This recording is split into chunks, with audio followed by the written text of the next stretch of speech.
দর্শক, মিশিগানের ওয়ারেন শহরের চ্যাটারটাউন স্কুলে মাঠে অনুষ্ঠিত হয়েছে বিশাল এক ঈদ জামাত। সেখানে একসঙ্গে ঈদ নামাজ আদায় করেন অন্তত ৭,০০০ মুসল্লি। সেখানকার ঈদ জামাতের খবর জানাচ্ছেন তোফায়েল রেজা। সবাইকে ঈদ মোবারক, ঈদের শুভেচ্ছা। আমাদের কমিউনিটিতে খোলা আকাশের নিচে ৩টি এবং বেশিরভাগ মসজিদে একাধিক ঈদের জামাত অনুষ্ঠিত হয়েছে। সকাল ৭টা থেকে ৯:৩০ ভিতরে এসব জামাত অনুষ্ঠিত হয়। আমি এখন রয়েছি ওয়ারেন সিটির চ্যাটারটাউন মিডল স্কুল মাঠে। এখানে মসজিদ আল ফাতাহ ঈদের নামাজ পড়ার ব্যবস্থা করেছে। নামাজে বড়দের হাত ধরে ছোটরাও এসে অংশগ্রহণ করেছে। পুরুষ মুসল্লিদের পাশাপাশি এখানে নারী মুসল্লিরাও পৃথক ব্যবস্থায় নামাজ আদায় করেছেন। আমাদের কমিউনিটিতে খোলা আকাশের ৩টি ঈদ জামাতের মধ্যে এটি একটি অন্যতম।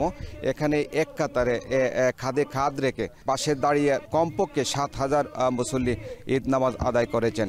নামাজের খুতবায় কুরবানির শিক্ষাকে গ্রহণ করে ত্যাগ, স্বীকার এবং ছাড় দিয়ে চলবার কথা বলা হয়েছে। হিংসা, অহংকার এবং পরচর্চা, পরনিন্দা পরিহার করে মানুষের সঙ্গে উত্তম এবং সুন্দর বিনয়ী ব্যবহার করার কথা বলা হয়েছে। যুদ্ধ বিধ্বস্ত ফিলিস্তিনি বাসীসহ সারা বিশ্ববাসীর শান্তির কামনায় বিশেষ প্রার্থনা করা হয়েছে। আপনি জানেন, আজ যুক্তরাষ্ট্রে ঈদের দিনে কোনো গণছুটি নেই, কিন্তু আজ রোববার সাপ্তাহিক ছুটির দিন হওয়ায় মুসল্লিদের মধ্যে একটা বাড়তি আমেজ বা উচ্ছ্বাস, আনন্দ লক্ষ্য করা গেছে।